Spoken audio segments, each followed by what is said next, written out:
I want to talk about gaming, and it's going to take us in different areas from consoles, handhelds, cloud gaming, and emulators. So I got to try and make myself stay on point. 'Cause what it is, I recognize some people they maybe don't know about certain niches. There's areas you can go with your gaming. Um, that, like I say, some people maybe haven't even thought about, especially when you think about like emulators and cloud gaming. Like I don't want to go too far at the moment with that, but it makes something that seems unattainable and unaffordable actually affordable. And it's not a lot of money, and you can access it anywhere nowadays. You don't even need the original devices, like so you don't have the outlay to begin with. But I want to touch on consoles at the moment because there's so many to choose from, and I think like even I have issues in my daily life. You know, like what one do I buy my daughter, for instance? Like I've had every console through pretty much every generation from the Super Nintendo Mega Drive, which is the Genesis in America. That was like the mainstream in my childhood. Now I played things before that, an Amstrad, which had the cassette tape. I've played the Ataris, but my own personal ones was back then in the Mega Drive Super Nintendo era. And my brother had an NES when that first came out. So that was my introduction to gaming, which, to be honest, I think is really when how like home gaming really started. You know, there's a Master System before that as well, but really, I was the Mega Drive, Super Nintendo, and I've had everything, literally every console, apart from the Wii, the original Wii. I've had every console throughout all the years, because for me, the Wii was a gimmick. I didn't like it. It wasn't for me personally. And most consoles I've had, I'm not saying all of them, but I think on reflection, most I've had within usually day one, because I'm a gamer. If not, it'll definitely be in the first few months, no more than 6 months usually in its cycle. I don't usually jump on late. It's just, I think gamers do tend to be fast and into the action, but it doesn't mean you necessarily have to be like that. But I think there's a little nuance to gaming, isn't there? Like, what one do you get? So just to put it into perspective, I recently treated myself to, if I just get it working, um, a Switch 2. I recently did that, so let's just get a box. I'm not doing anything to brag in any way. This is just a showcase. I'm just showing. So Switch 2. Um, Now I've done a video on this about finances and things like that. It's like I don't always make the most decisions, but I'm rebuilding my credit history, credit rating. So there's a reason to it, and it's useful to me for now. Now, I don't have all the bells and whistles. I don't have all the latest games for it, but I do have a backlog of games that I already own on the original Switch. Because again, I had that nearly day one, which I gave to my daughter. Um, but yeah, and I've had multiple Switches in between. So again, I know this is going to digress slightly as we go through. I'm going to just put a picture up just for the sake of it, because I think it'd be better artistically.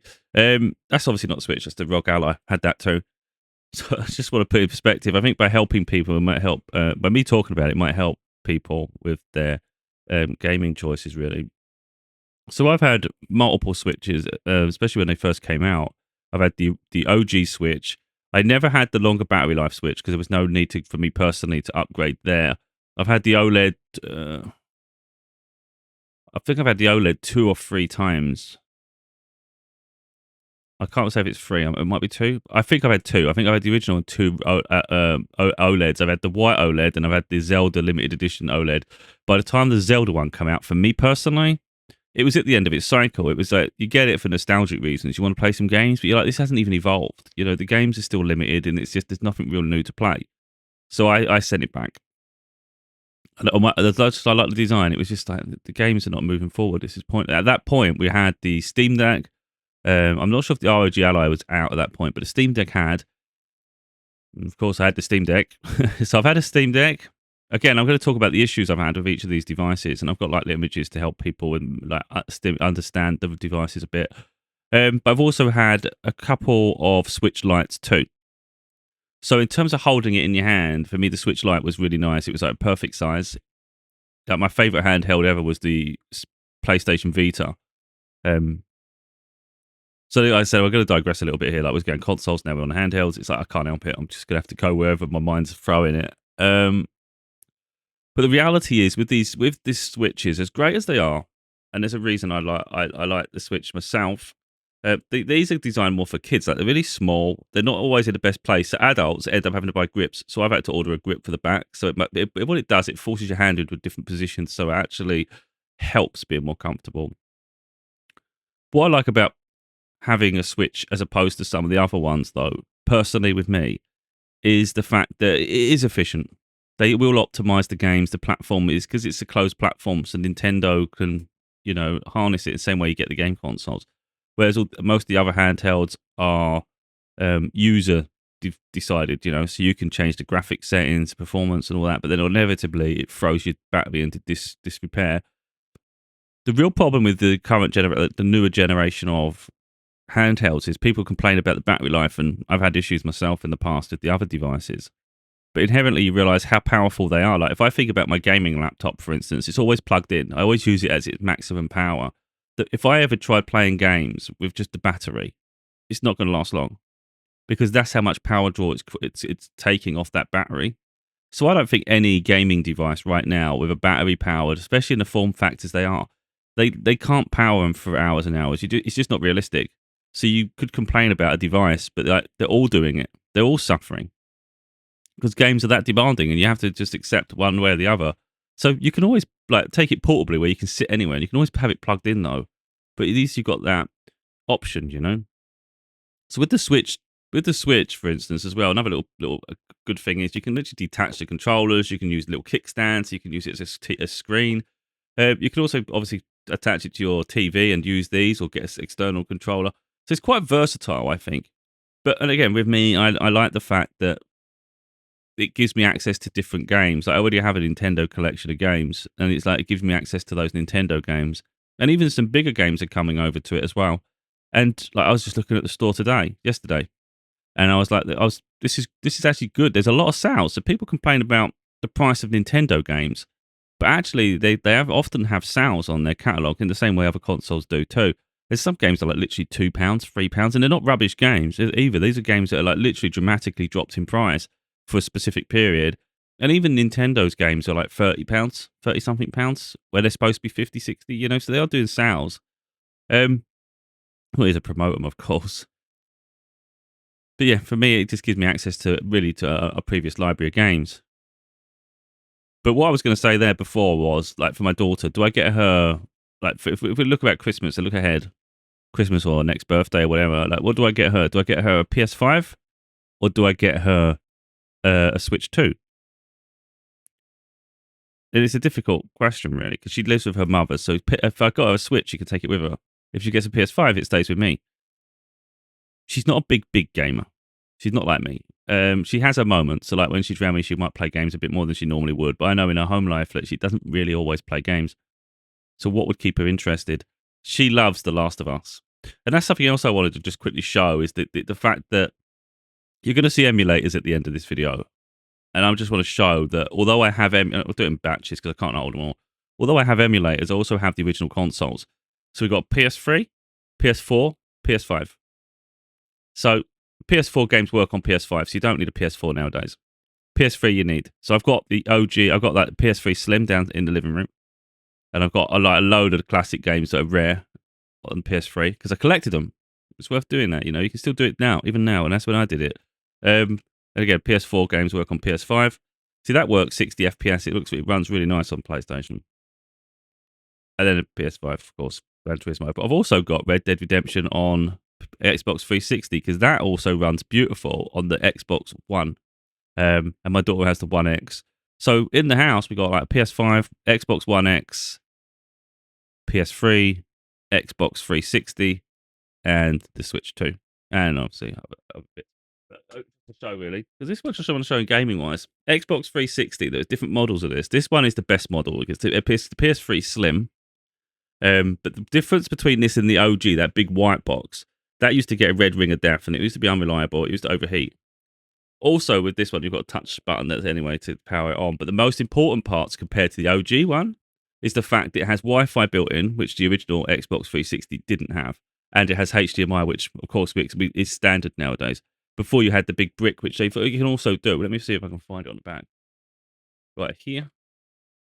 is the big brick bit, and it used to have that, and you've got all these USB slots. So this model is best. I think it's 250 gig. It's full.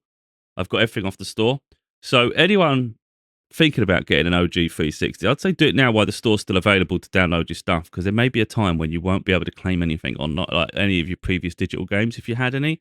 And games need updates, patches. So it's worth getting them, patching them. I would say the same for the PS3 too, because that's getting slower with the networking. Like my experience with the PS3 has been a bit off and on with the patches. Like I've got a lot of the old Gran Turismos on the PS3. So I've got Gran Turismo 5 and 6, I think. I think it's two of them. I can't remember now. I think it's 5 and 6.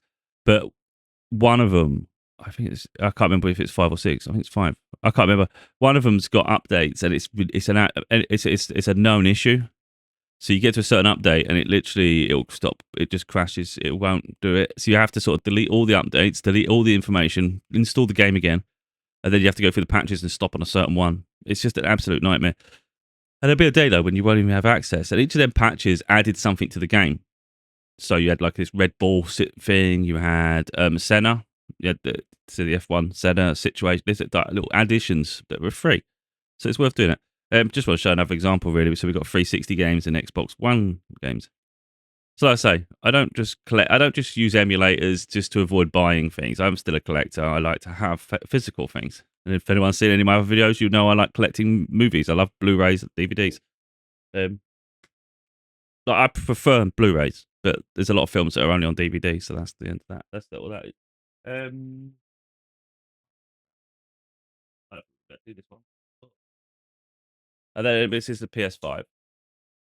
Leave it out there.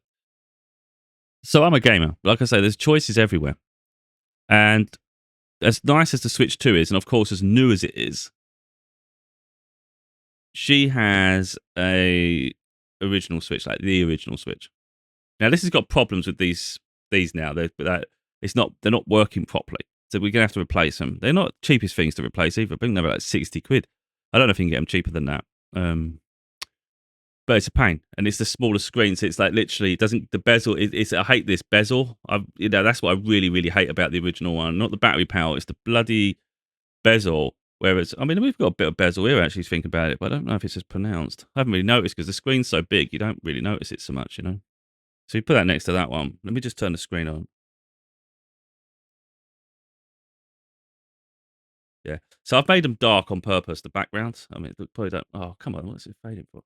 I've made it the backgrounds darker because it hurts your eyes otherwise. Oh, wait a minute. That. So these are obviously the same. So the colours for me are better on the bigger one.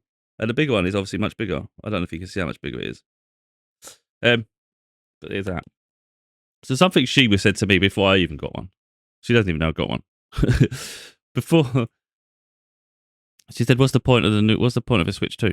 Like because she doesn't follow gaming, so she doesn't realise that games are obviously going to get more powerful into its cycle. Anytime you're an early adopter, so this is the thing. Unless you're a gaming connoisseur, if you like, someone that's perhaps even obsessed, I always think don't get anything day one. It's a waste of money. Usually, and this is where things are changing. Usually, prices come down in the cycle, so the best time to get it's later, especially with game bundles. Like let's say a specific game comes out that you really want, it might be bundled with the console, so you're effectively getting the console for free. I mean, the game for free. Nice perk. But what we're seeing with recent generations is because of the economy it's a mess around the world, we're seeing prices constantly rising. So in the past, price of consoles will come down. So naturally, people wait 2 years into a cycle. There's going to be a bigger game library. You can get a good deal. That's what people were doing. Now, the frightening thing is it actually goes up because the economy is so bad. And you've got, what's it called? It's going to be obvious later, but I'm going to have to blow past it. Inevitably, interest rates go up and things. So, and the cost of creating goes up. Inflation. That's annoying. I wish I'd said that earlier. because of inflation, sometimes items get more expensive. So now it's reaching a point where it might be worth getting something day one, because at least you've got it at that. You have it. At least you have it. The problem with some of the companies, especially Nintendo, and they're notorious for it, some people think they use a certain screen because it keeps the cost down and people can afford it. I don't believe that for a moment. So they use LCD panels, then they use it, then they upgrade later on to an OLED. So in a year and a half, 2 years, we'll probably see an OLED model with a slightly better battery, and I don't know if they'll do any other features. And that'll be the new fad, and people will be selling their original Switches to get the OLED model. And these are massive outlays, and I think personally they do it on purpose to double sell. They get early adopters in, and then those early adopters will want the next best thing, and they'll pay twice. And I think that's why they do it. Me personally, watching my daughter with her OG Switch, and then I've had all these other Switches, even the OLEDs, and no doubt the OLED was nice. It was nice. So I said there's slight bezels on this one as well now, I didn't realise. I'm sure the next one will cover the whole thing. So there will be nice experiences, but it still worked fine on her Switch. So if you don't want to get caught up in crazy stuff, it's just get the original Switch. So in this case, get an original Switch 2, like I've got, and then just be happy with it. It will last the life cycle of the console generation. And that's what I'm going to do. I've got a power bank. I'm going to test that later. I'm going to test a power bank on it anyway, because that'll always help keep it alive portably. Because you can get caught up in this where you keep double buying and you don't stop buying. So buy it once and be happy with it. And now, like I say, when we talk about handhelds, there's different handhelds you can consider. So you can get the closed environment ones, like the Switch. There is also talk that Sony might be bringing out a new one with the next generation to the next PSP Vita, and that's pretty cool. Because one of the best ones I've used is so we got the Switch 2 there. One of the best ones I've used is a PlayStation Portal. I love the thumbsticks. It is like a slightly smaller version of the DualSense. I think it's a DualSense, isn't it? The DualSense controller. So they look the same, but they're just slightly smaller, but they're so comfortable and they're responsive. Now, it's light as hell. It's just a panel. It's literally like having a little mini iPad in between an iPad and a phone screen. It's literally like having that with a control pad split in two and used as the thing. It's really incredible. It feels great. But of course, if you know anything about this, it's a remote device, so it connects to your PlayStation 5 console. Then they released an update because people were complaining that why do I always have to connect to that? If I've got a PlayStation online subscription, for instance, that has access to their game library through the subscription service, why can't I just play stream those games? Because it's a streaming service.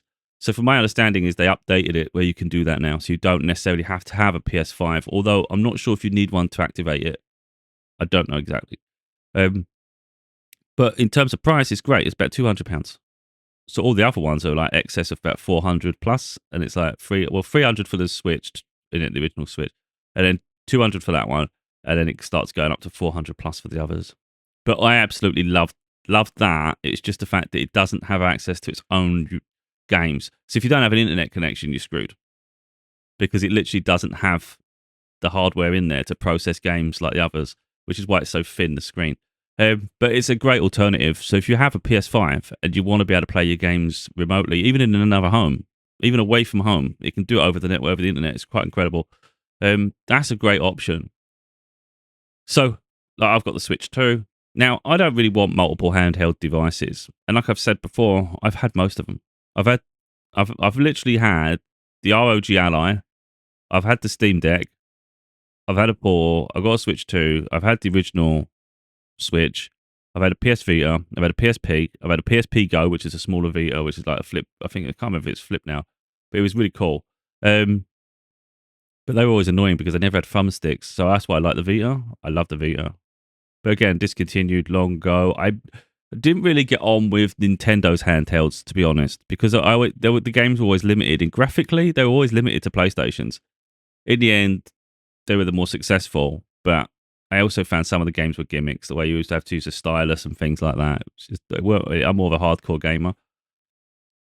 But I loved the Game Boy. That was my first handheld, from my understanding. But again, you used to have to put batteries in them, didn't you? But anyway, so I've had an ROG Ally, and I got it, I think, last year.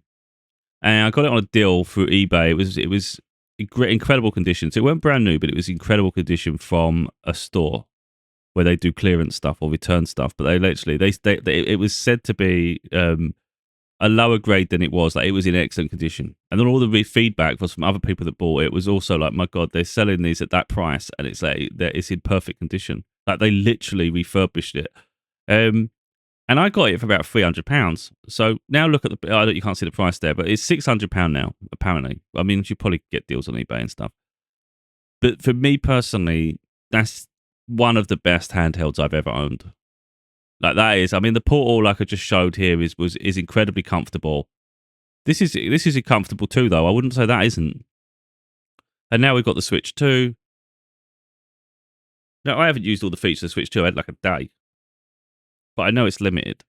And I know I can only play so many games on there, like whatever's on their store. So with the ROG Ally it's an open source. You can literally put your own operating system on there. So, like, as a PC gamer, I own a lot of PC games, and PC gaming is split. So, for instance, you use your computer, and then you've got these different pieces of software, and then have different game stores. Some games are specific to those stores. So on consoles, it's all in one store. PC, it's split because publishers, the people who create their games, don't always want their games on other stores, or they allow their games to be on those stores, but they also have their own platform. So if you launch a game, for the most part, or even if you get it from another store, it will still launch their app. So it's a bit convoluted. So what the ROG Ally can do, it can literally, it's like a Windows system. It can actually have Windows on there, or you can have other operating systems. So what does that mean?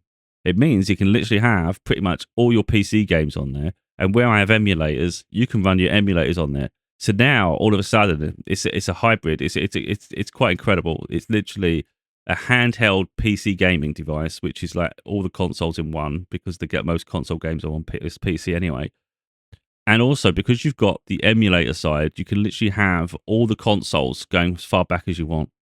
So I've got emulators ranging all the way back to the Mega Drive, Super Nintendo, and so from the net, like from Switch down to there. So that machine now becomes everything, all the consoles and PC gaming in one. So why would I sell such a thing? Like, I was like, I loved it. I was literally in love with this thing. It was incredible. But like, this is where I think it's important people have an understanding of their tendencies, habits, and all those things. It's not about what's the best. It's like, what's the best for you. So I absolutely loved it, and it was gut wrenching to sell it because of how versatile it was. But I have, and I've explained it quite a lot, even in my books. Like, when it comes to gaming, I can have an addictive personality with it. I can have addictive tendencies, and I think there's a lot of people that have that, but they don't even recognize it in themselves. I recognize it. So, for instance, I'm sitting at my desk. I'll be working on things, because I do my channel, do my content on YouTube, and all sorts of things. Then I might play the odd game, and I'll do things like that. And for me, it's important that you detach. It's important for me that I have other things to my day. It can't just be gaming. It's like you lose so much of life. It's like having different things is what keeps life interesting, you know? So you play that, and then you can go, even if it's just like mix it up with some music and watch some movies, and even just watching some YouTube's content, you know, even if you're just doing different things, even reading. And for me, I do writing, and there's all sorts of things I do. But if you just game, it'll grind you down. So the real problem I had is I'm sitting at my desk with my ultra wide panel screen, which I absolutely love, and then I pick up the ROG Ally, and it's just mirrored the experience. So now it's a case of, wait a minute, I could sit there playing that, and then I'm thinking to myself, well, or I could be playing on my ultra wide screen. Like, this is cool, but I could just be playing on my ultra wide. And then when I'm on the ultra wide, I'm like, I could be playing on my handheld. I could just sit on the sofa, I can sit on the bed. Your mind's all over the freaking place, you know. But with the ROG Ally, because it was so power draining, it had to just like my laptop does, really. I had to keep having the power cable plugged in anyway. So effectively, I was playing it near sources that had plugs. So let's say I'm in the living room. It's like, that's near the TV. Well, the TV can have a PlayStation plugged to it. It can have all the devices. If I'm near my desk, so let's say I'm sitting on my bed and my desk's nearby, I've got it plugged in. Well, it's literally right next to my desk. I could just, instead of playing on that, I could just do it on the PC. So my PC has the emulators too. So this is a great device, but it's just, all it is just an addition to what I'm already doing. So using it meant I'd had long enough at my desk, and it's like, now I'm ready to go and do something else. Oh, pick up the Ally. Oh, we're just repeating again. We're like, let's say you've just spent 4 hours there, you're going to spend another 4 or 5, and then you go back again. It's like, this is a recycle. This isn't good for me. I know this is only like other people might have similar tendencies or they might not. But for me, because I already have a PC gaming, it is great as something I've always wanted. I've always said I'd love to be able to play my games on the go. I think realistically, but partly because it always needs a power supply because it's that draining, it's not as portable as you'd think. And effectively, a lot of times, sometimes I think like this: like, do I really need a portable aspect to the games I'm already playing? Because the best experience is going to be at my desk anyway. So with the Switch, for instance, it's not the same thing because literally I can plug it in the telly, so it's a different place. And also, it doesn't always need to be plugged in, and it's Nintendo games, so it's something. And I find Nintendo games are far more light-hearted. So with this, I might pick it up and play it for half an hour. It's fine. I'm not. I don't play this to play it all day. Whereas some people, maybe it's their main device, and that's fine if your main device is Nintendo and you can play it over and over again for hours. That's great. I don't want a handheld to play for hours. I just want a handheld just for like entertainment. So it does compensate in well like that. And sometimes when I have those handhelds, I wish I did have one. So for instance, if you're sitting on a sofa, just chilling out, you've got the telly in the background, and you can just sit and play it. So there's multiple things going on. That's always fun. If you're traveling, what do you want to take with you? You want to take something a bit light. And that's why I just think the Switch is going to be good for that. And again, it's games that I wouldn't normally maybe play every day. Get back to them. Like I like the Lego games, to be totally honest. They're light-hearted, they're fun. There's many of them, little platformers, those sort of things. You can just play easily on the go, It doesn't have to be these high-intensive games, but that's just where I'm at. So I know the ROG Ally, as much as I absolutely loved it, and I loved it, it was too similar to what I already had. And that's why ultimately I sold it. And that was a hard decision, but I knew mental health-wise that was important. So that's why I sold that. And again, seeing it now irritates me because I love that thing. But if you could afford it, I'd say get the premium, the extreme edition, I think it was. I think it's twice as dear, but the battery life is a lot better and it's more powerful. And I'd say because of the battery issue, if you was really going that path, I would say consider going further. So I had the Steam Deck. Now, my issue with the Steam Deck isn't perhaps what people would expect. I had the cheapest model. And it wasn't these because they've since made OLEDs. So before, this was, I think it went up to 512. It was 64 meg. Yeah. Okay, 64 gig. So it was 64 gig, 256 gig, and 512 gig. Now they've done up to 1 terabyte OLEDs, but these were all LCD. I had the cheapest 64 gig model, gigabyte. And the big problem with that, which people didn't discuss, and it became a big problem for me, is you naturally think I'll get the cheaper one and I'll get a micro SD card for storage. That's great. And it was working fine. And it was like, this is nice. I actually really like the Steam Deck. It's versatile. You've even got the trackpads, which I didn't really use, the touchpads, because they're used as like a mouse gimmick. Again, if I'm going to use a mouse, I'd rather just use my computer. So the problem I had with the cheaper model, which I ended up selling because it's unreliable, I can't use it. What games do, even on PC specifically, and it does it on the deck, is it compiles shaders. So the more games you have, the more shaders are compiled. And I didn't realize these were getting stored locally. So it didn't even matter if you had a micro SD card; it was getting stored on the local storage. So the 64 gig. So the 64 gigabyte had some of the software to go for the operating system. It'd have the operating system updates. So this is the stuff that it's launching from, and you need some spare, otherwise it's just going to have problems after problem. And then it was used every time I added a game. That game was compiling shaders. The data from that shaders was getting stored on that storage.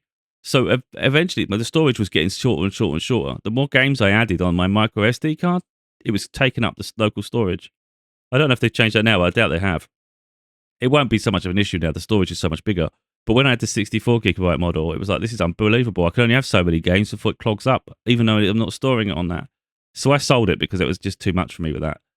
And yeah, again, that was gut-wrenching because I thought it was a really cool device, especially when I've got nearly, I'm not going to say how many games I've got, I've said another one, but I've got a lot of Steam games. So activating it there, that's great. Especially when, like I said, I like the Lego games on the Switch. Well, I've got Lego games on Steam, which is PC. So with that device and the Ally, I can play those games there. So it's not like you need a Switch specifically for those games. But again, I think Switch gives you access, because it gives you access to Nintendo. You've got a different catalogue of games, especially at the beginning of the cycle. There's going to be plenty coming out over the life cycle, you would assume. And that's where we get to the Switch 2. I personally wouldn't recommend to people. I mean, you see some YouTubers have got on where they've got every device going. I don't think it's wise. It depends on your mentality. If you can literally pick one up without picking all the others up after and feeling like you've got to do everything, then fine. If you can afford to have such indulgence. For me personally, it's best I just have specific devices. So if I'm going to sit at the TV, I'm going to play a certain console. Realistically, if I'm going to sit at my desk, I'm going to be on my PC, and this game's attached to that. If I'm going to pick a handheld up, that's what I need. If I've got multiples, my head just goes mental. But not so much with the nostalgia. So where I've shown, like, I've got the PlayStation 3, I've got the Xbox 360, I don't use them all the time. That's nostalgia. So like, if I feel like playing a certain game that's no longer available, I can go and turn it on and have a little bit of fun. But it's not something that's going to be used all year round. So if I'm sitting on a sofa, for instance, I'm gonna be playing the PS5. If I'm sitting at my desk, I'm going to obviously on my PC. But in between that, I can play the Switch. So the Switch is anywhere, isn't it? If I'm sitting on bed, I can hold it in handheld mode. If I'm in the living room, handheld mode. If I want to play it on the screen because there's a certain game I want to play, I can play it on the TV just like the PS5.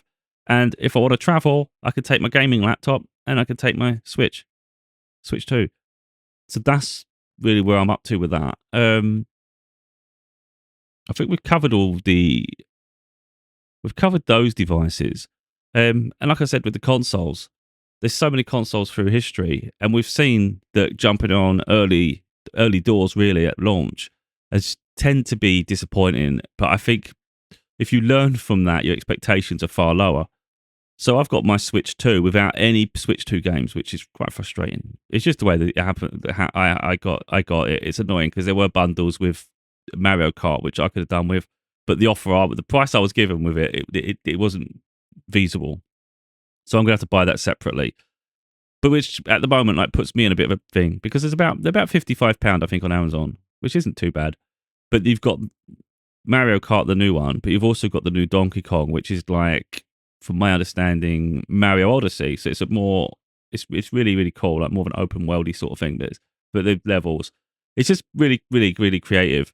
And you'd say artistically, and I think game design wise, and where people are going to talk about it in years to come, I think Donkey Kong's going to be is bigger than Mario Kart. Mario Kart's just something that most people do end up owning, though. So it's a difficult decision. It's better, realistically, you're better off getting Mario Kart as soon as you can, I think, because then you're not having to hemorrhage the money later. Like, it'll be annoying mid-cycle thinking, oh, I've got to buy that when there's all these games. You're better off buying it when there ain't all these games, personally. Then you've always got it in your catalogue. So that's where I'm up to, really. Which ones you get? Eventually, of course, I'll end up with both. But that's not something right now. So what am I doing on my Switch 2? I'm just playing existing games, and I'm watching some YouTube videos to see how some of the other games maybe I don't own that were original Switch games, how they're performing, because it's more powerful hardware. So it's actually pushing games to perform better than they were before. They look better because they're upscaling. And what I've found also is the e-store. So anyone who had the original Switch will know that when you use the store, it was slow as hell. It was a nightmare, especially when you're going through the sales, the discounts. Like, my God. And sometimes it'd get caught up and then it'd reset and all sorts of shit. This one is actually fluid. It's actually moving much faster. So I'm like, this is a good experience. So I'm enjoying that. So yeah, look, it's an upgrade on the original Switch. Is it an essential upgrade right now? No. Not if you've got the OLED. If you've got the OLED, that's a really nice panel anyway. But like I said, when I had the OLED, I was disappointed towards the end because it'd been out for years. I don't know if it's 7 years or more. I can't remember. I think it's 7 years. I might be wrong. But that's a long time for technology. You know, it's evolved so much. Playing games on that, it just felt like we're just there's no more evolution to be had here. Like, it needs to move forward, and that's what the Switch 2 allows. So personally, if you can get one, like, I wouldn't. If you was buying one now, I wouldn't go anywhere near the original Switch. It's not worth it. You can get a Switch 2 for £400. The the OLED Switch 2, let's say that's £250, £300. It's not worth it. Even if it's 250, it's only 150 more to get the Switch 2, which is going to be around for the next 8 years, you would assume. Even if they do upgrades, it's still going to work. You know, so it's just the screen might get better and the battery might get better, and I can't see them doing anything else. So what's the point? You can do without those things. So, because the screen's already bigger than the OLED anyway, of the previous. Yeah, so hopefully that's gone some way. But yeah, like I said, I don't know if I've gone full circle here, but So what I say with my daughter is like, do I get her a Switch 2? Which she never really played her Switch, to be totally honest. She played it sometimes. She didn't play that much. Don't forget how old this damn thing is. It's been about 8 years. And she's used it in times, but not really. It's not like she's never. Like, I bought her some games on it in cartridge. I bought her some games on the store. Which is kind of why I've got a lot of games on mine, because we just shared my profile. Like, I made her a profile, but a lot of the time I was buying because it was easier because the way the accounts are set up. It's just a lot easier because as a child account, it was becoming a problem remotely for her to have to get. So I would buy the games on mine, would load them onto hers, and then she could just play it and make hers the primary, and then I'll connect internet. That's how we was doing it.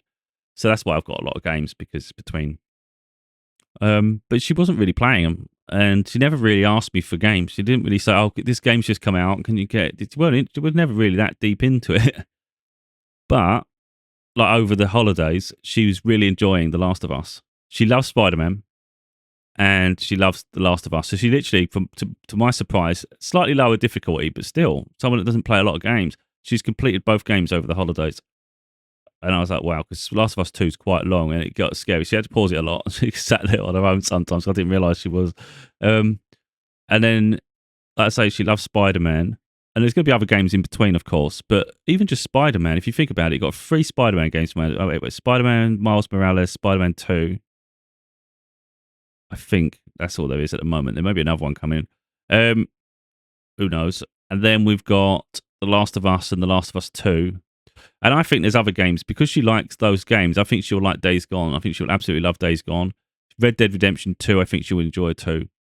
And there's some others like Alan Wake 2. I personally like Death Stranding, but it is a completely different type of game. But if you're talking about story, you're talking about a bit of like there's things that will actually be a bit scary because you've got to get through some areas. But it's a slower paced game. But it's still, you can immerse yourself in it. So what I'm saying there is there's probably even beyond, if you go beyond Spider-Man and you go beyond, so if you go Spider-Man and Last of Us, there's 5 games. And then after, which is more than enough for someone like her anyway. And then even beyond that, there's still about another 6 games that she could definitely get on with. Uncharted 4 as well, I think she'd have fun with. Completely different game, but similar. But the game was made by the people who made The Last of Us. The mechanics are similar, the way you'd control the player.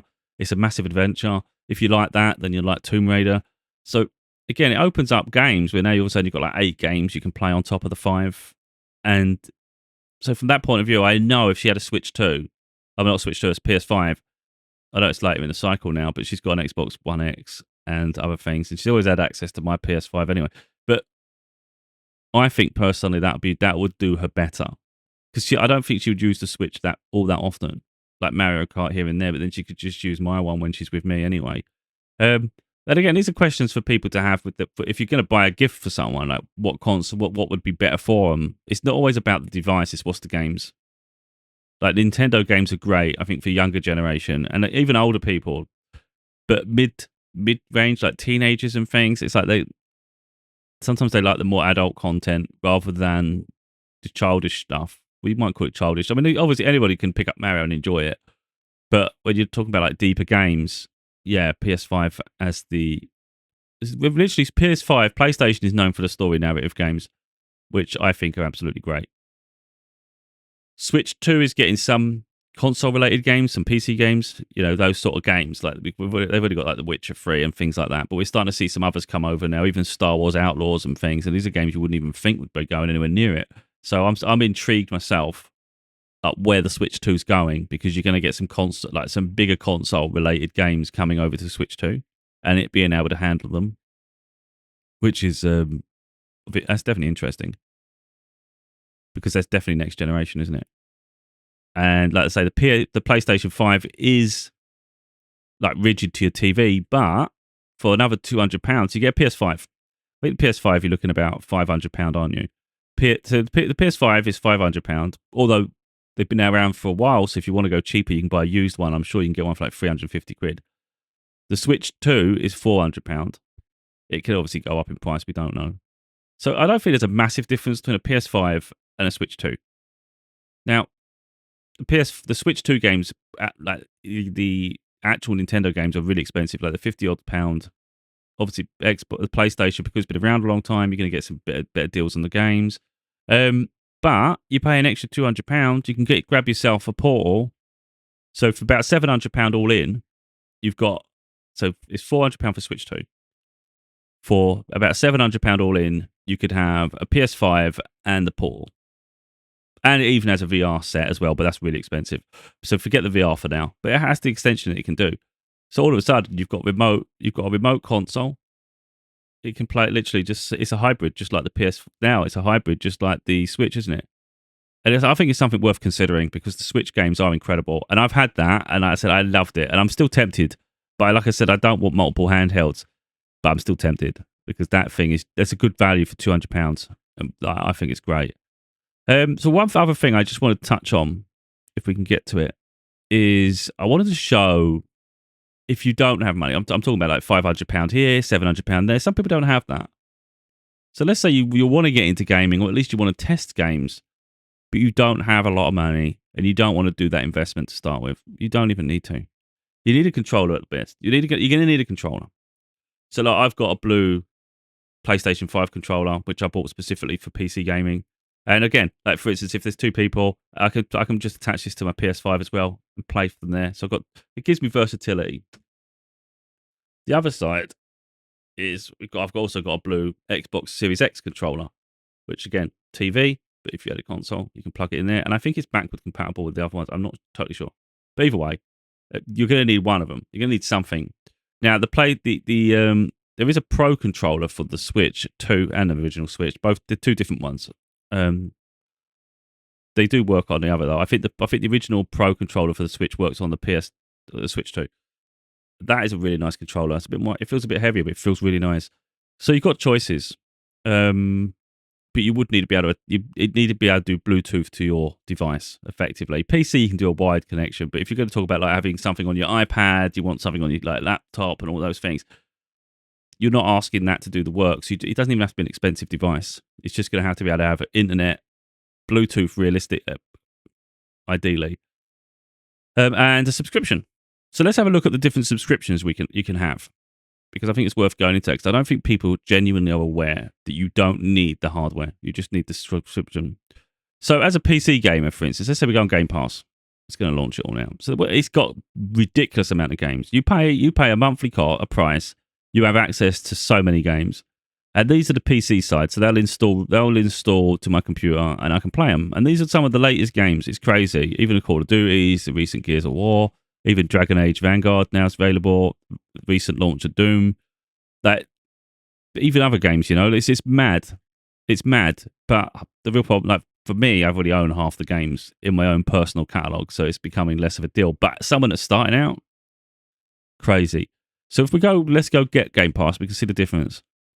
If you only have a PC, so like me, I've got a PC system. I can download the games. I can install them. My computer can do the hard work. £9.99, not a bad deal. Not a bad deal. And it might be the odd game. And maybe for me, I might do a month. Let's say I want to play Indiana Jones. It's a £60 game. I pay £10. Play it, get through it that month. It's only cost me a tenner to play it. That's a good deal. Now, even if you did it over a year, £120, by the time you play that game and another one, it's paid for itself. It's options.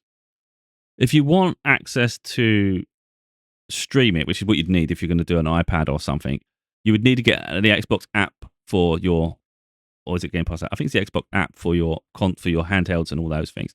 And then you'd need the premium, the ultimate edition of Game Pass. You need the £15 one, because what that has, it has cloud gaming. So now you can stream the games. Also opens up more games. So I don't know if we go over to cloud gaming, it actually gives you whatever's like even some Xbox games that aren't actually on PC side to download. So you actually have I think you have more games to play. It's quite incredible. So like let's say, so for instance, you've just subscribed to the Ultimate for £15 on Game Pass. You've just put the app on your phone. You've just put the app on your iPad. You've just put the app on your laptop, even on your computer. You don't have to have an expensive computer, but even if you do, and let's say you run out of storage for any reason, all of a sudden, all you've got to do is click them, and it will launch. But I haven't got the subscription, so it's not going to work here for me.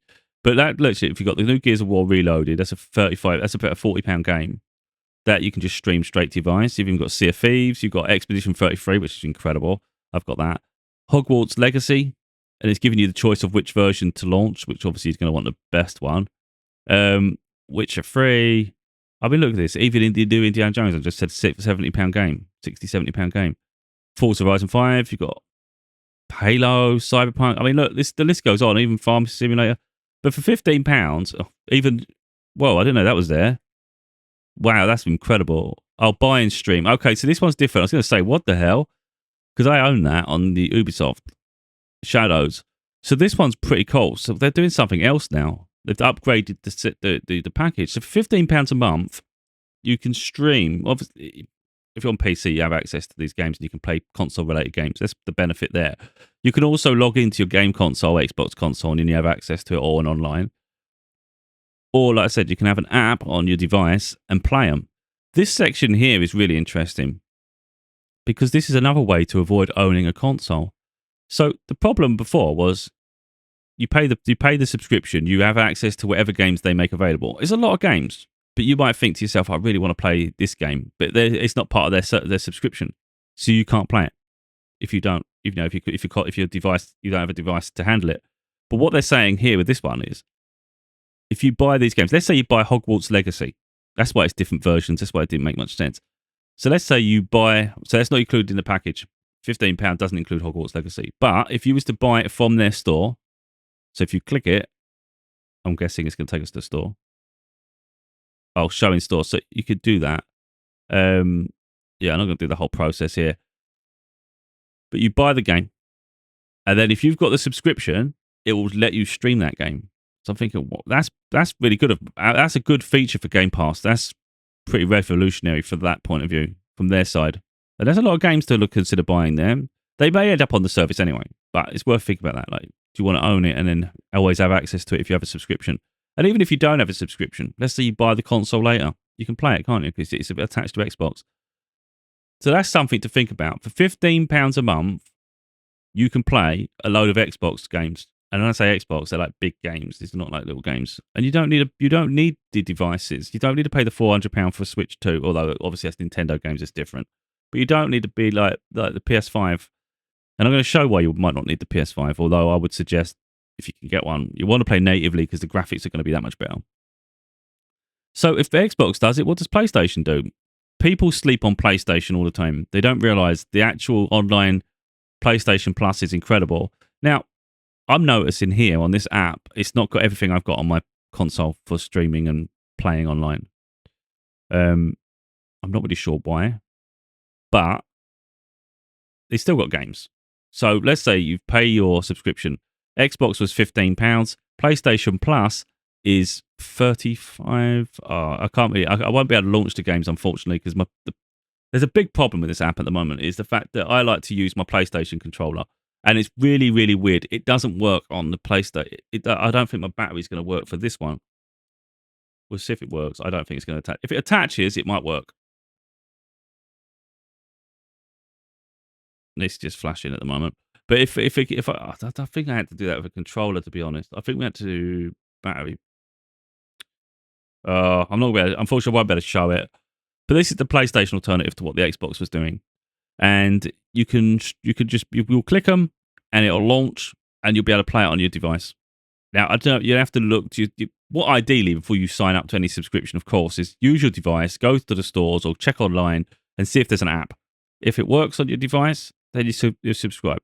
So if you there's no point subscribing to PlayStation Plus till you know there's an app for it on your computer or your device, or whatever. So because I already have a membership, I can stream any of these games, but I already have the console, so it's not much point for me. But you got like things like Watch Dogs Legion, you've got God of War, so that's a PlayStation exclusive, Days Gone, which I think is great, and I think anyone that's just played Last of Us, consider Days Gone. It's incredible. It's similar, but it's more open world. So you're not stuck in a linear story path. You can literally leave and move around and explore. I freaking love it. It did have The Last of Us. So yeah, it has got The Last of Us remastered, but it's the PS4 version, not the PS5. But the PS5, you have to pay an extra £10 anyway, which I did. I upgraded to the PS5 edition. Of course, you can get it on disc and buy it outright. But yeah, and then you've got like Uncharted 4, which I recommend. I think Ghost of Tsushima is incredible too. Even Killzone Shadowfall. These are games I absolutely love. It's my list. It says my list. Oh yeah, even Miles Morales, Spider-Man Miles Morales, Shadow of the Tomb Raider. I'm sure there's more. I just think it's the way the store isn't showing everything. So if I make a list, it might somewhere else. It might show 'em. I'm not really sure why the store is a bit limited on this app. I'm not sure. I'd have to delve into it a little bit more. I'm not really confident. But either way, you look on this app for some reason the library isn't as big as the Game Pass one. Whereas if I'm on my PlayStation 5, there's plenty of games. So I'm not really sure the reasons for that personally at the moment. But what I would say is if you're sitting there playing a game, like you've got God of War and The Last of Us and Days Gone at the minimum. Oh, and Ghost of Tsushima and Miles Morales Spider-Man. I mean, that's not a bad place to start. Then you've even got Tomb Raider games too, and Assassin's Creeds. Like again, £13.50.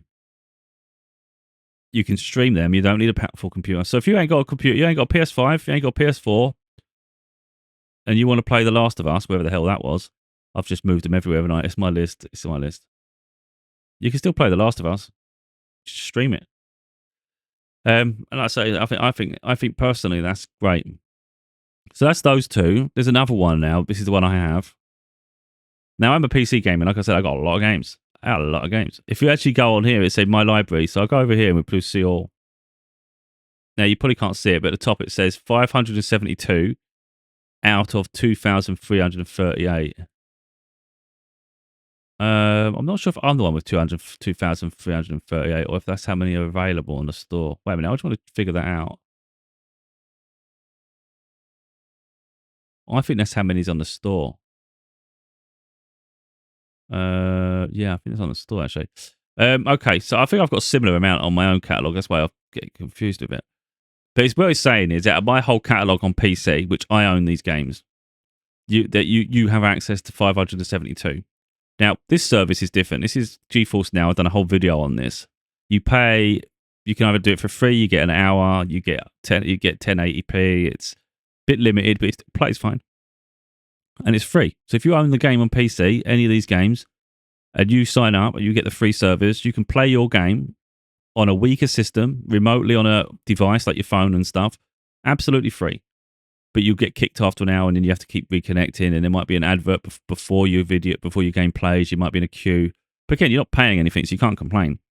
You pay £10 a month instead of getting it for free. You go up to a higher tier, better graphics, less wait times, no adverts. You pay an extra £10 to go £20, which is one I'm on. You get actually a really, really high-end gaming PC remotely, and it literally means you can turn all the games pretty much to the highest settings.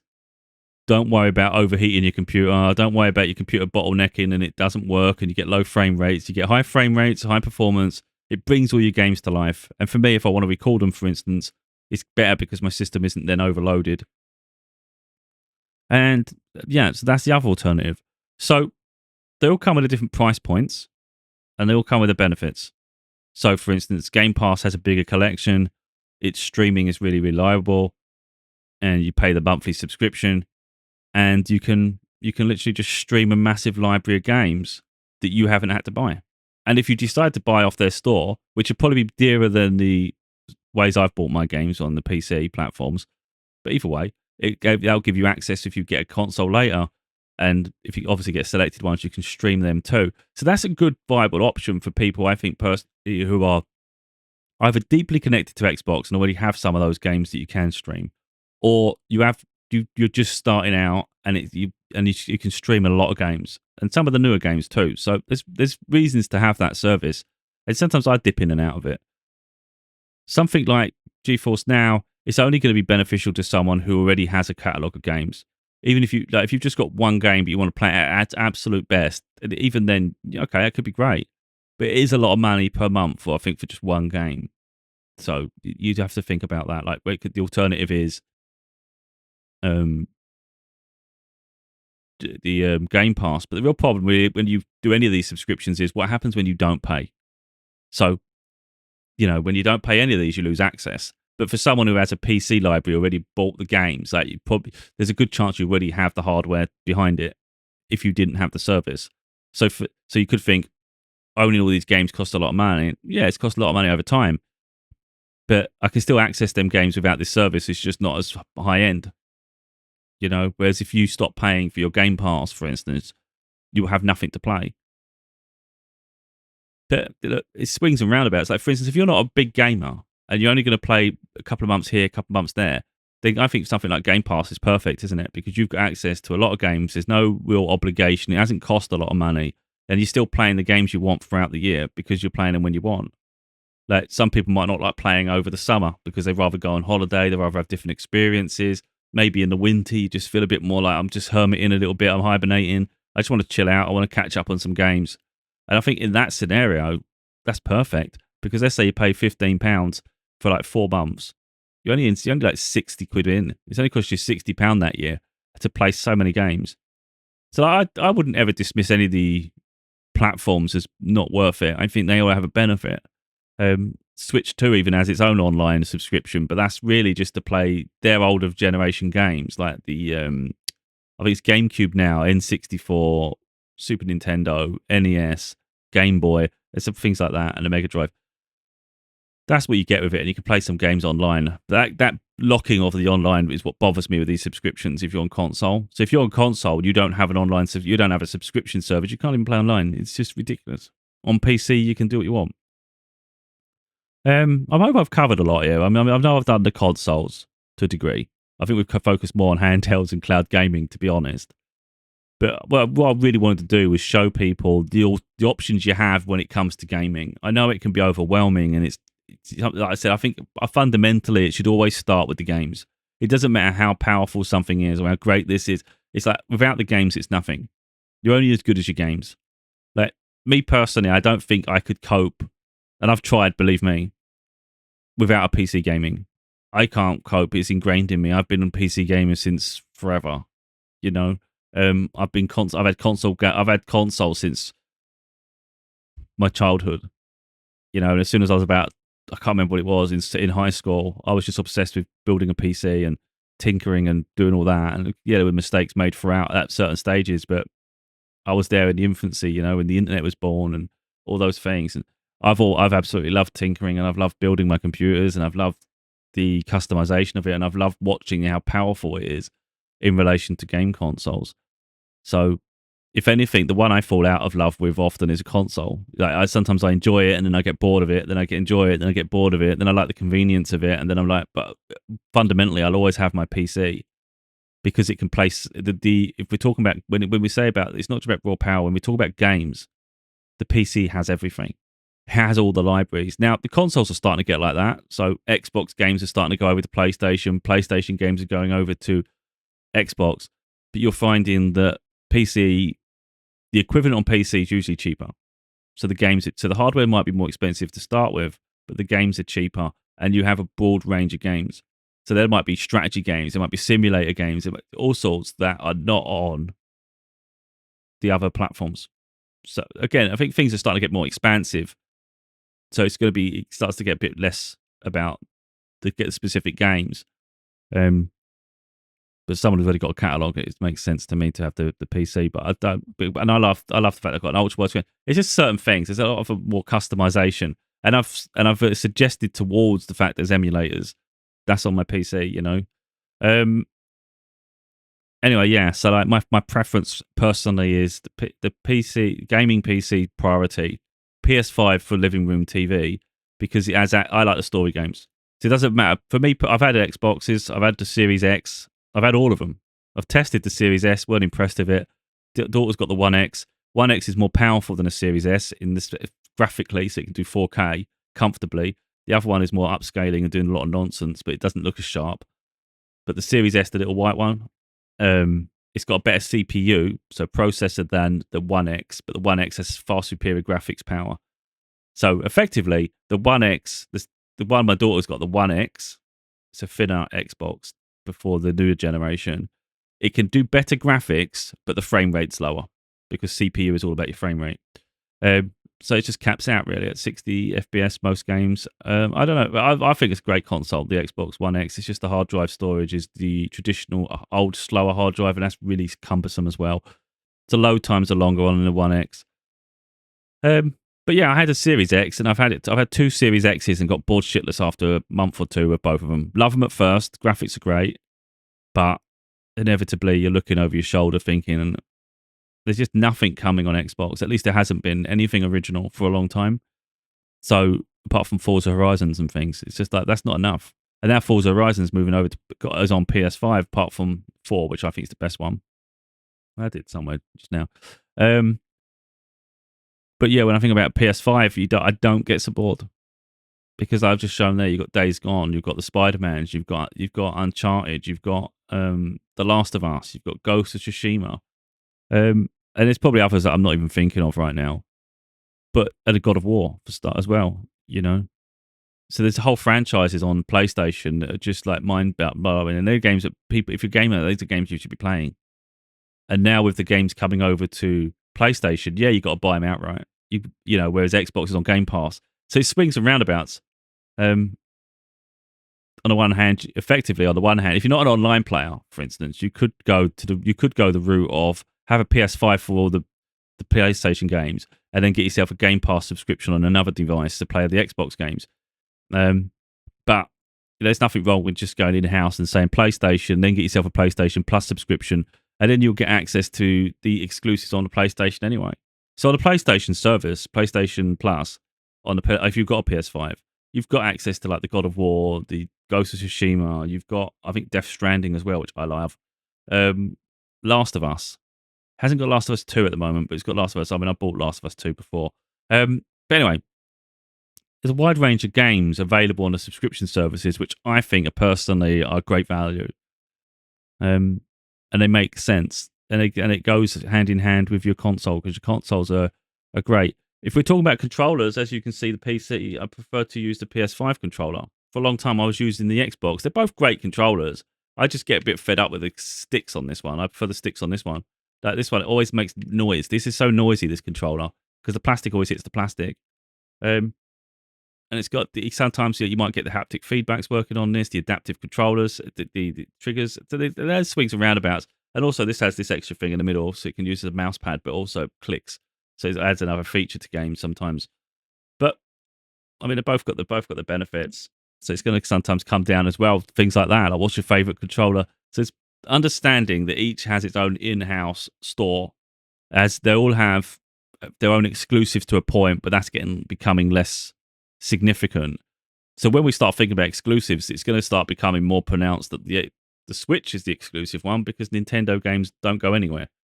But inherently, Nintendo tends to have the weaker hardware. But again, it's form factors. It's if you've got a family, like where do you want to play? What sort of games do you want to play together? Because one I've not got now, I can't show. I haven't got it with me. I've shown Lego Dimensions. So we could say how good the Switch games are for kids and things, but Lego Dimensions is incredible. And Lego Dimensions is discontinued, but it's available on the Wii U. It's available on PS3, Xbox 360, which means Xbox Series X. I don't hold me to that one. I haven't tested it on the Series X consoles because it would have to be part of their backwards compatibility. But it's also because it's on PS3. There's a PS4 version as well, actually, but you'd obviously need the right disc. But the PS4 disc works in the PS5 because I've got it myself. So this Lego Dimensions is a Lego game that's like no other. So for instance, if you're playing Lego Star Wars, the whole theme's Star Wars, isn't it? You're just playing a Star Wars game. If you play Lego Jurassic World, you're playing a Lego Jurassic World. It's just Lego Jurassic World. And they're great. Like you literally get immersed in a little world. The game is usually copying the movie and you're just playing it. Lego Dimensions has different worlds, like levels. And they're levels you've never seen before. So, for instance, it starts off with the Wizard of Oz. So you're on the Yellow Brick Road, and you're going around there. And you're going up to the castle and all this sort of stuff. And then it'll take you later on to Simpsons. You go back to the future. I can't remember all the levels, but it's incredible. Like you go into all these different places, but you do need to try. You need to buy packs. So you only need to buy characters. They can cost a little bit, like £10 here, £5 there. £20 on eBay. It really depends on the character, how rare they are. Some do go all the way up to about £40, which is crazy. But these are characters you won't get anywhere else. And for me, if you're talking about a kids game, I don't think there's much of a kids game much better than that. because you're literally traveling to areas and worlds you haven't seen in other games. You're getting characters that you definitely haven't seen anywhere else. Like, for instance, we've got like the characters I have. We've got like Homer Simpson, we've got Bart Simpson, we've got Harry Potter, you've got Gandalf from Lord of the Rings, you've got Lego Batman, we've got I don't know what the guy's name is in Goonies. We've also got like Gizmo. So Gizmo from Gremlins. I think it's Stripe or Spike from, I can't remember the bad one in Gremlins. We've also got E.T. And I can't remember every single character, but I got a lot. Effectively, so these are all from different franchises, movie franchises. I've actually ordered Beetlejuice. I haven't got the character one because it's like, to get that, it's like £50. But to get the little card, the little chip that goes onto the device, that was about £6. And that's all I need. I mean, obviously, I'd like to have the character, but for the price difference, I just want the character in the game. So when I put the thing on the device, it doesn't matter about the top part, it's just what the reader says. I'll put that on, and then Beetlejuice will come in the game. So you could be in any of them worlds, like Back to the Future. I think there might be a Batman one as well, and things like that. All these different worlds. Simpsons world. You've got the Wizard of Oz, and you can literally have sort of Gremlins in there. You can have E.T. in there. You can have the Simpsons characters in there. I can put Beetlejuice in there, and all of a sudden, it's like this is just like it's strange. It's so versatile. Whereas all the other Lego games are literally contained within the universe. The characters. But this one is like the universes are just like everyone's just mangled in, and you can literally, and you got vehicles you can put in as well, like helicopters that can shoot rockets, cars, and train. It's mad. It really is that. It really is great. So it's easy to sleep on older generation consoles, or even the PS5, for instance, not realizing that it has one of the best games, really. That's just a hidden gem because it was discontinued previous gen. So I think it was discontinued early previous gen. So I think PS4 early on. I don't think it was like late into the PS4 cycle. It was earlier in the cycle because it was more Xbox 360 PS3 game that then had like PS4, but it still looks absolutely great. Especially, like, I'll put it on PS5. It looks great. So anyway, I've done a video on Lego Dimensions. You can go and check that out if you're interested in it at all. But yeah, that makes the PlayStation, for me personally, if you're going to pick one console, and I'm going to put my head out there, I think it's quite obvious where I'm going. If you can only have one device in your house for gaming, I personally would pick the PS5. That is my favourite one of the lot. I love my PC gaming though, so I'm not. But that's expensive. That's niche. That gets complicated for the average person. But PC does open up a lot because it's so open. It's Windows platform. You can literally put everything on it. But if you talk about like your devices at home, I just think PS5 is great. You've got The Last of Us, like I said. You've got Spider-Man, then you've got all the other big franchises around it, and even things like Lego Dimensions. Haven't tried Guitar Hero or things like that, but it might be worth looking into that. I'm not sure if that was on the PS4 era, Guitar Hero. It might be contained within the 360 and the PS3 era. But again, if it's available, it might be worth looking into. These are niche. These are different things, really, that a lot of people, I think, are sleeping on. So you've got some of the best stuff from the past, and then you've got some incredible games for the present and future. And I think the PS5 has just been incredible this generation. Now, where the Switch 2 goes, there's no way of saying. We can only guess at this point. But yeah, the Switch games were great. I've got Odyssey, I've got a lot of Zelda games, I've got most of the Mario games, I've got a lot of Lego, I've got a lot of other things around it, and they're great. But they're not like games you can play for. Like, personally, for me, they're not games I'll play for hours and hours and hours. I wouldn't lose myself to, and these can replace the console. Now you've got Fortnite and things. Again, if you're into Fortnite, that's there. You can play that online free. On all the consoles, really, including the Switch 2. And the Switch 2, you can get a Pro controller. So although I'm thinking control-wise, it's a bit awkward on the handheld, you buy a controller just like this one. So you buy the Pro controller for the Switch, and it'll be just as good, won't it? So it's really up to people, isn't it? Of course, what way you go. But personally, I wouldn't really go to the Series X myself. I've had two, I'm bored. It depends if you're really an Xbox fan. I think that's all that comes down to. PS5, Switch 2, PC. Yeah. What I'm going to do now is just quickly show something. I'm going to put the sound on because I had to mute sound for this. Let me just see if we can get it launched. I'm going to have a hard time getting this to show, by the way, because I've had a problem before. So with display, where's my game capture gone? I might not be able to do game capture. Yeah, let me just pause it a minute because I've got to try and set it up. Right, so this might work. This might work. It does tend to stop, but I stopped again. I think it's not going to work. Let me just try and get this off a minute.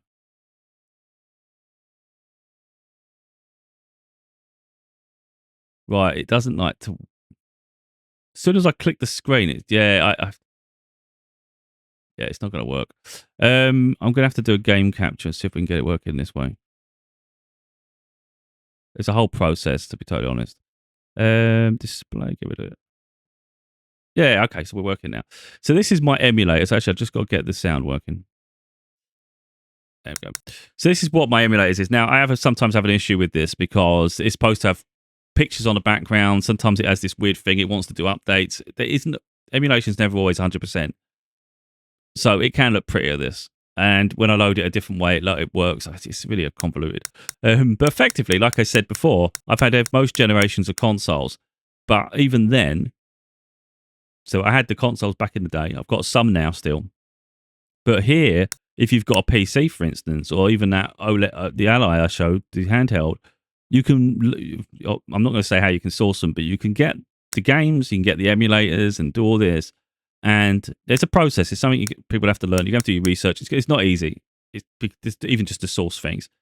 But you can literally have the games consoles on your devices. And you can even make yourself a device that just connects to your telly and just stays there as your emulator. So there's ways to do that. And like I say, look, I've got most generations. We've got Mega Drive there, which is the Genesis in America. Where's my Super Nintendo gone? Super Nintendo there, which I absolutely love Super Nintendo. Then we've got things like GameCube. I don't know why it's not in date order, but it isn't. And then we've got some handhelds like the DS, the 3DS over here. We've even got a Nintendo 64, original Xbox, PSP. PS3 I'm not going to use at all because it's not the best emulator. It's not one that's been done very well, and there's a lot of compatibility issues. And I have the original console anyway with the best games. There's nothing really there that I haven't already got. So there's no reason for me to even go near it. But some of them might be easier. Like PS2 era of games is incredible. I didn't realize how good the PS2 was until you go back and play them. And you go back to some of the other generations and they're not very good. I find the Saturn's got some good games. I know it's not showing there. The Dreamcast, Switch has got good ones. GameCube as well. It's easy to sleep on that. I always thought the N64, but the GameCube actually had better games. PS2, let's just quickly look. So, might have sound, I'm not sure, but these are even the Burnout games. These are stars, ones I think are great. So you've got the Burnout series, even God of War. So you've got God of War 1 and 2. And these are the original, I can't remember what word you use now. The way it's designed. It's not like third person the other way was. The new ones with stories. Now. Oh, can't get the word in my head. But anyway, so we've got a couple of Gran Turismo games. San Andreas, Gran Theft Auto, classic. Now, Motorstorm, I think, are great. I've got 2 on the PS3. I've still got to get another one.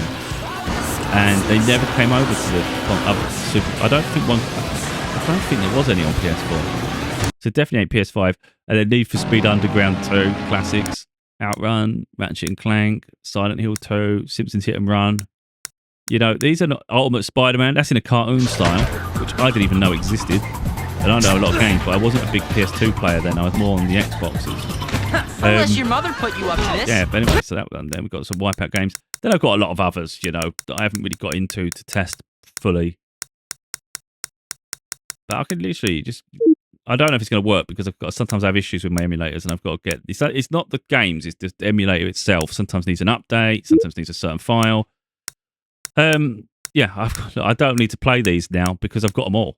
Like, some of them I already do have ordered anyway. So like, Forza Motorsport 2, I've got all the Forza Motorsports there now. 3, I've got 1...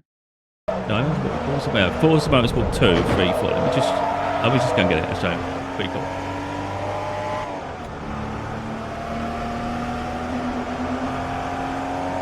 I think anyone that's got this far could appreciate it.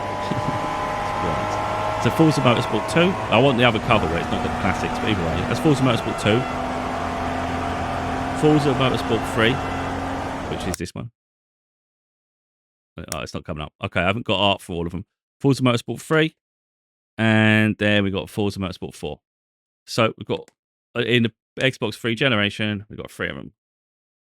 Pretty cool, isn't it? So it's not about emulators just because you're trying to circumvent anything. You're not trying to just exploit something for free all the time. Oh, there's 4 as well. Look, I didn't know that. Sometimes it's just convenience, or it's an easy way. Like if I want, let's say I want to record a game. Well, I haven't got a game capture card, and I can't bother to mess about, even if I had one, to keep plugging the consoles in, when I can just like grab it on here and record. So you can show people some games from the past, you know. So there's other reasons. But yeah, we've got all these. We've got access to a lot of games back in the day. And again, instead of playing on that little tiny screen, you can play on a bigger screen. It's just convenience, you know. But they're starting to implement more of these games into the Switch and the Switch 2 through their service there. GameCube had a lot of good games too.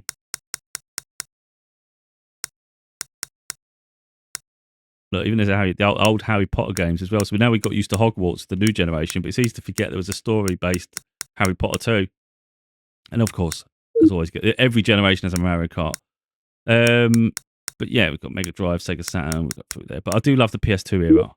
And then here, like, I've got access to pretty much most of the big, what do you call it? Switch games. And they run nice, but, you know, you could argue why get a Switch 2 if you've got access to most of the Switch games. But I do think there's something beautiful about playing it natively, how it and its raw and its actual device. And like I said, I own a lot of the games anyway. So by buying a device, I already have access to the original games. So for me, it's someone starting out. Of course, you buy a console, you've got to think how much all these games going to cost, what's the total cost here and there. For most devices, I already have a backlog of games.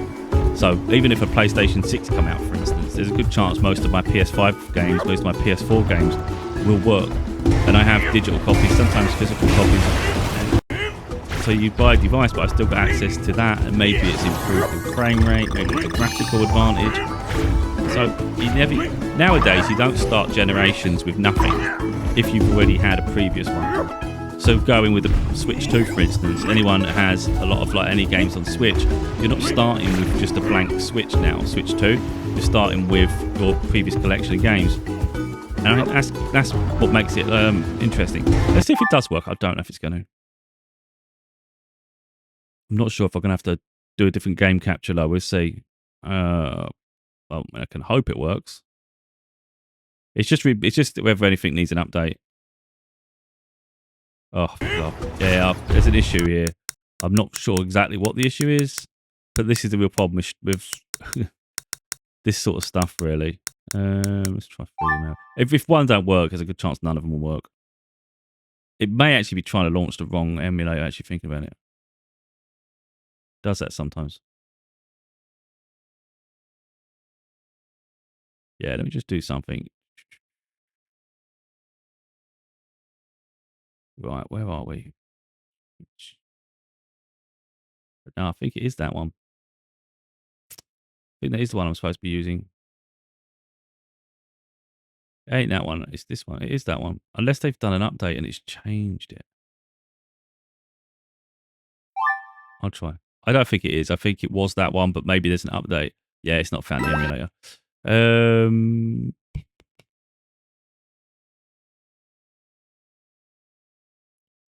Just because that one doesn't work doesn't mean none of them will work. Citron, I don't think it is that. I'm pretty sure it's my one, but for some reason not launching. And I think it might be actually the Switch. It might be the Switch where I need to do it through the actual emulator.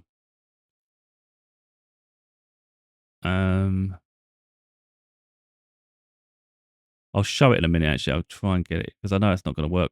I do want to make sure it's... let's forget that. Let's see if we get one of the others working, just while we're here. We try... Oh, there's a Ghostbusters video game. Let's try one of the better ones, though, because I want to go... Yeah. God of War. Let's try one of the God of Wars. We do 2.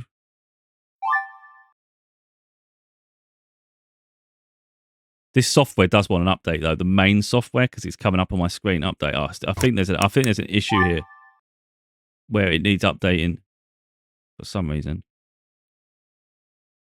Yeah, none of them are working. That's something I'm going to have to work on. GameCube. Where's GameCube gone?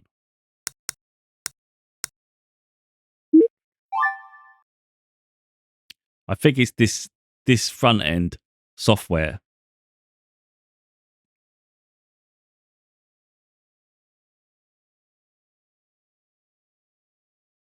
Right, this one looks like it's working. So the other emulators may need updates. It's currently compiling shaders. Yeah, okay, so we're on now, but I'm going to have to change the game capture to a different capture. We want this one. Where is it? This one. Okay, so this one. Oh, it's put in 50 hertz. It doesn't matter. We want 60 hertz. I'm getting no sound, though, by the way.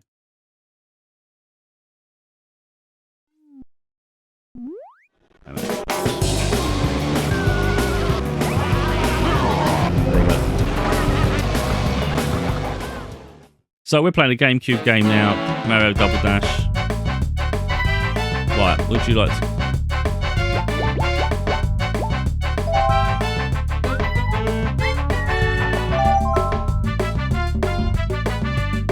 So what he's saying at the top there, I think, is it's failing to create... It's failing to save, so I'm going to have to find a reason for that. Oh, that's slow. We've got to go faster. Do the fastest one, so I might lose. I'm used to the newer one where you got Zelda. I like Zelda, like Link's. Yeah, just do it. I'm gonna be honest, I don't understand this game at all. I don't understand the double side, like why there's two of them on a car. As you can see, I'll do it like this. You can see a little bit, maybe. Wow. Right, what's forward? That's forward. Wait a minute. Oh, I'm going backwards. Why did it not work? Look, and then I'll stop. Oh, jump. This to show that I am operating this. And if I let go, and then press. Anyway, so I'll do that. Right, it's going the wrong way. Oh, we're all losing.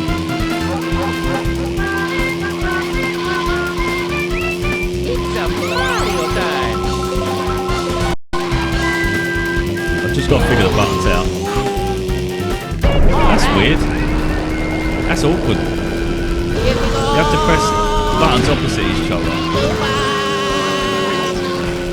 Oh yeah. Damn it. Oh, that's great.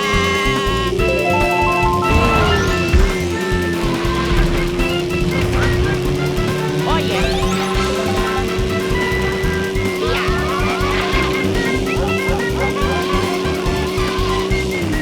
I really should be using those lines at the top.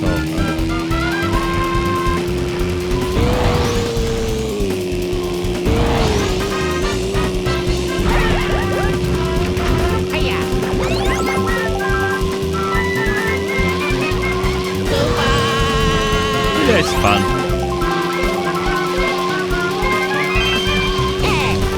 And it's convenient, you know. We can do it anywhere, really.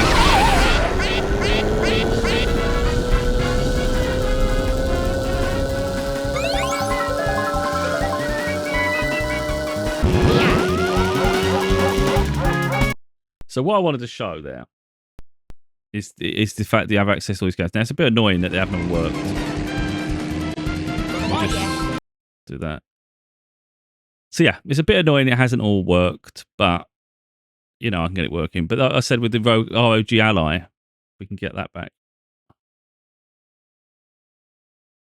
If we get that one back up, get rid of this. But, it's not coming up now. Window.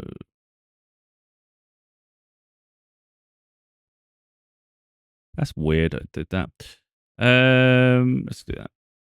But with the ROG Ally, it can do that emulation stuff. So the others are locked. Where I said about like that one, the portal was PS5. Steam Deck can do it too. So Steam Deck can do it, and the ROG Ally, you can do the emulation and things. So effectively, it unlocks it and turns it into a bigger game console. But that's really our options. It's just like, what do you want to do with it? In all honesty, I have the emulator side there. You just saw that. And that for me, that's just something I play with. It's not something I live by. Let me just get rid of it. I've just got to get rid of this app running.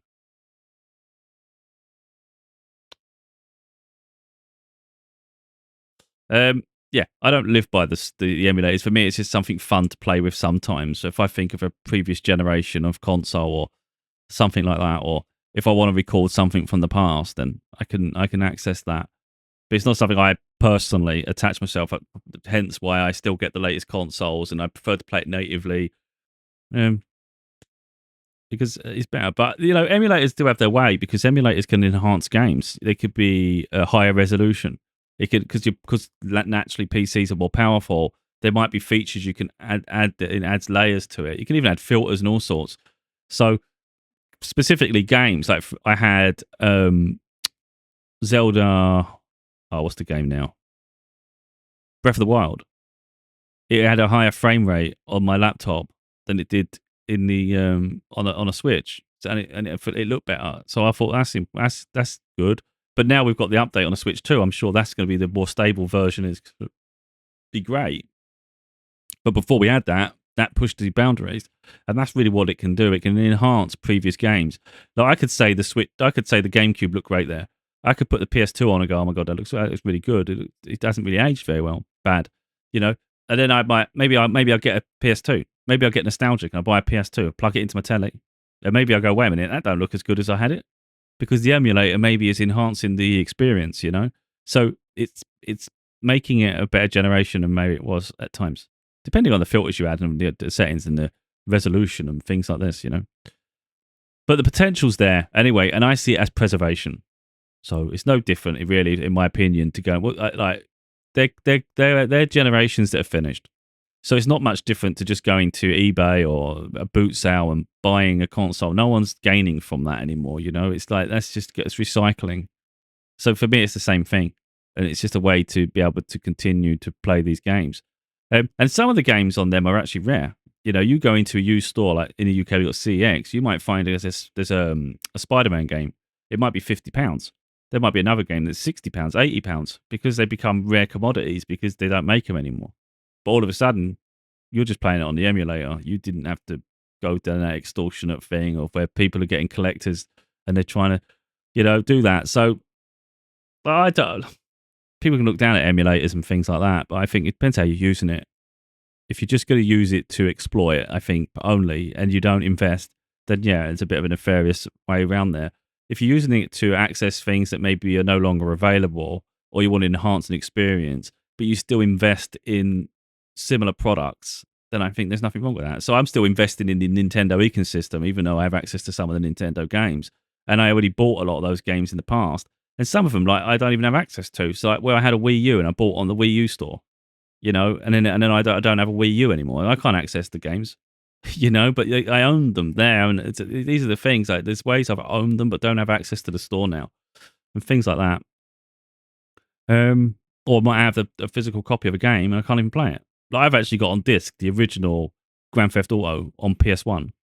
I've got it in its case, but I don't have a PlayStation 1 to put it in.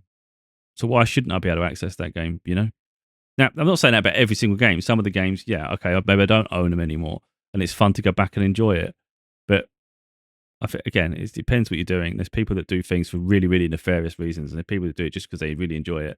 And I find sometimes it's the fun of just tinkering as well, like challenging yourself to get it working. That's part of the fun just as much as it is gaming. And that's why I'm saying, like, gaming is subjective to each individual, like what you want. Do you want it the easiest experience? Easiest experience you're ever going to have is for a Switch, isn't it? Because they're designed for families and kids. It's not much harder for a PlayStation and things like that, though, to be totally honest. But then if you want to go really technical, then you start going towards PC gaming. So me tinkering with the emulator, for instance, where I can't get some of the games at the minute playing. Well, I haven't loaded it for a long time. There's probably updates that have knocked some of the other stuff off, and it's that now I'm going to have to figure out, like, is there a firmware update you need? Is it need a firmware file? Is a BIOS file missing off the emulator?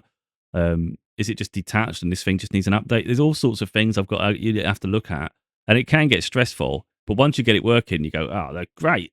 But it's a process, which is why I say not the average person will have trouble with emulators. It can be tedious as shit. You don't know where to go, and it's an absolute nightmare sometimes trying to fix these things. but it's really, really joyful when you finally get it working.